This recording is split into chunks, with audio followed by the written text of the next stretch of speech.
the keys are to the glory days at the stick. From who's got it better than us to brick by brick. It's always the 49ers way, from off-season to game day. Yeah, we talk back. It's the 49ers Cutback.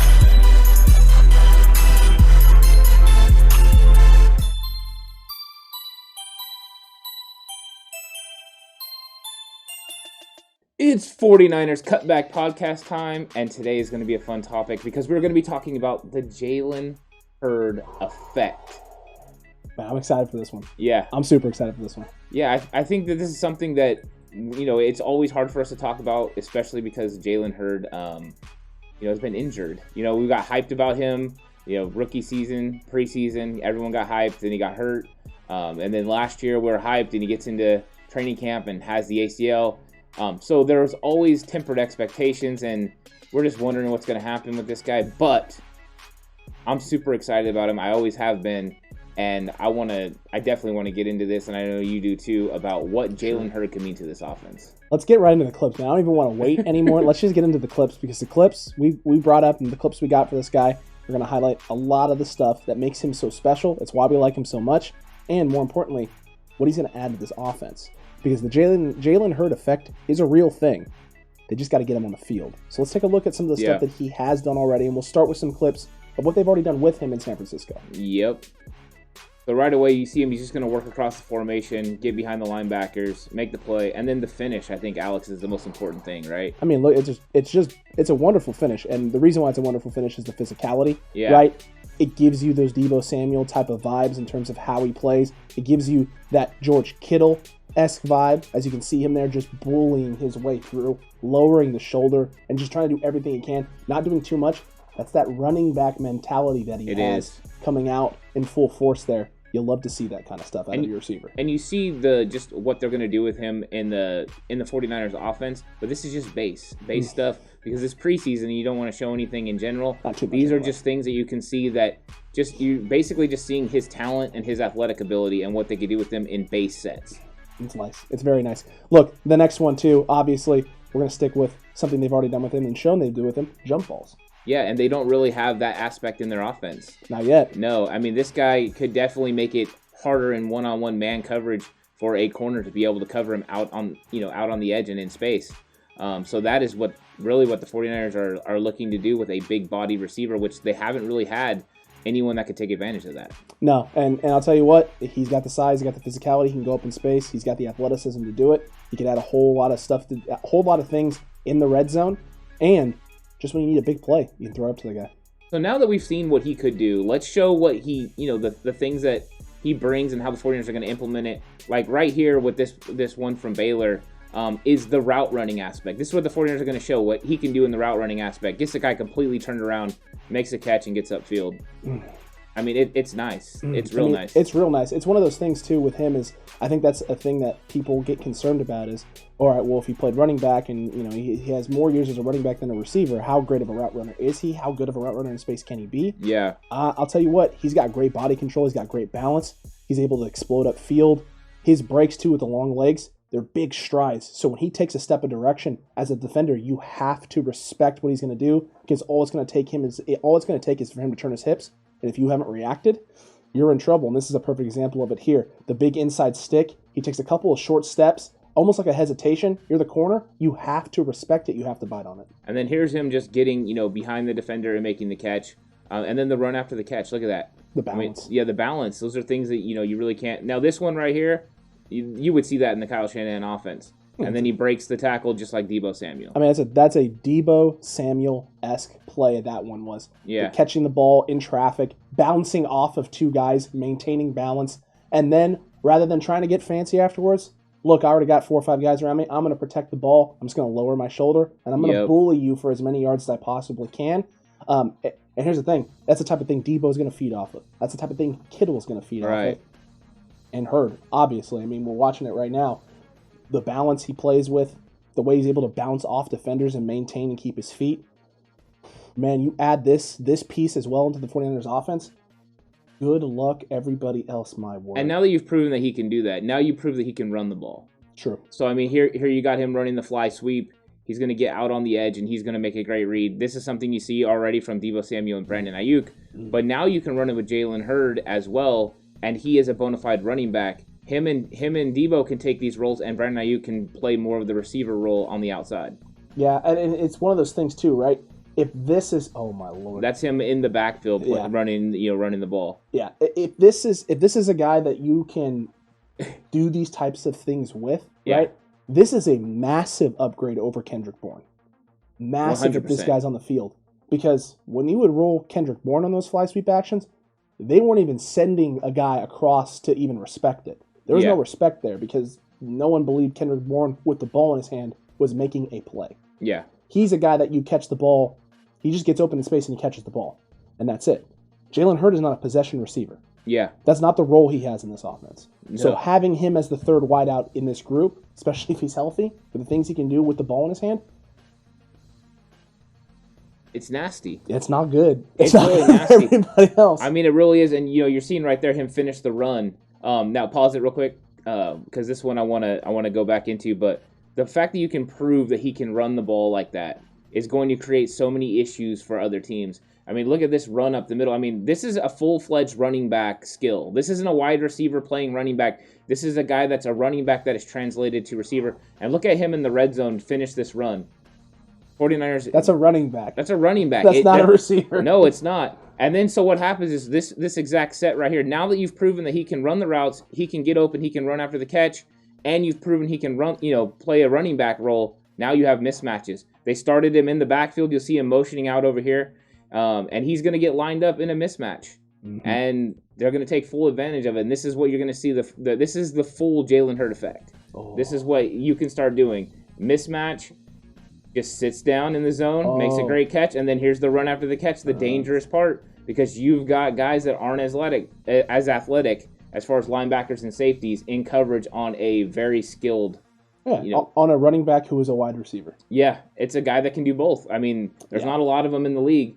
And then here's him now coming across the formation. It's something you see them do with George Kittle and Kyle Juszczyk. And Deebo Samuel all the time as well. This one right here is a complete burn, and this is the mismatch thing we're talking about. You'll see it from another angle coming up, but this is him just completely working a linebacker in space. This is why the mismatch happens, because you have to respect him as a running back, so when he gets out there at receiver, it's all dangerous. Oh, it's all dangerous. And listen, I can hear it right now, some people going, that last one especially, going, well, that wasn't the cleanest route in the world. There were a lot of choppy steps, things of that nature. We've seen Brandon Ayuk run a similar route to that his rookie year in the league. This guy's had plenty of time since this game at Baylor to clean up route running. We've seen some of the routes already. I don't have any concerns with him being a better route runner, but the question here is, you don't have to be the best route runner in the world when you're going up against linebackers in this league. Yeah, linebackers and safeties. Those are different types of cover. Like they cover different. Their footwork isn't as clean.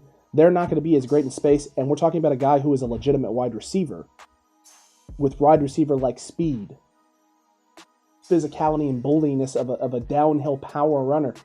This is a problem for linebackers and safeties. This isn't a tight end that you're covering. This is a full-fledged athlete.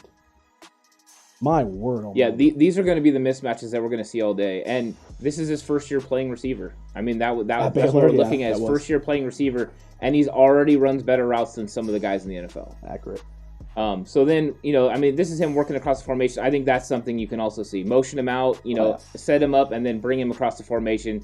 It's a mismatch. And that's the thing. You can't play your traditional coverage schemes. If you come out with this guy because you think it's a 5 wide receiver set and he motions in the backfield, it's a problem for you because now you can run the ball. And if you come out in, another look or a base set, this guy can go out and then get one-on-one with, pause it real quick, get one-on-one with the linebacker, and then it's an issue. Absolutely. And then it creates this issue. This one right here, exactly, where you put him out here in space in a slot on a second and short where they stack the box, and now you're going to run a nice little screen action. Oh, yeah. And you're going to put him one-on-one in space with a safety or a corner or maybe even a linebacker. Yeah. Good luck. Good luck trying to get this. This is him at Tennessee running a halfback screen out of the backfield. So now you can run 4 or 5 wide receivers on the field, and you can get 4 or 5 wide receivers on the field, motion him in the backfield, and run a screen action with him. So now you're a nickel, and you're going to be putting a linebacker on this guy in space coming out of the backfield with guys like McGlinchey and Williams, Lincoln Tomlinson, Daniel Brunskill. We've seen what these guys do. Go back to Brandon Ayuk and the Eagles. Yeah. You all saw what happened to Jalen Mills. His knee almost got ripped off. McGlinchey almost killed that man. Good luck. You're going to have this guy motion in the backfield and run a screenplay with him, or stick him out in space and run a screenplay with him? That's the thing, is the full aspect of Kyle Shanahan's offense can be realized with this guy because he can do it all, right? He can run after the catch. He runs good enough routes. He can catch screens.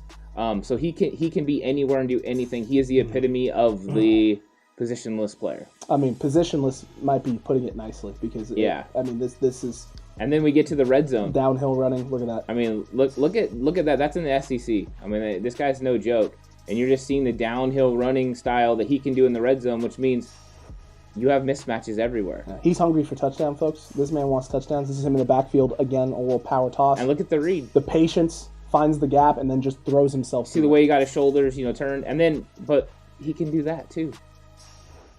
I mean, that is nasty. And we've seen what he did. He did it already right here with the 49ers. Mm-hmm. I mean, a jump ball. Not the same route, of course, but a jump ball. But same concept and same premise. Yeah. And that's the key, right? The key there is that he doesn't have to be the same type of play. You have to put him in the same types of positions. You put him in the slot against a safety or a linebacker. Yeah. Have him run a corner route. It's going to have the same effect as putting him on a small corner out in space alone on an island and just having him run a fade. It's the same concept. Yeah. Different design, same result. Well, you put him out wide, he's a mismatch against a corner. Yeah.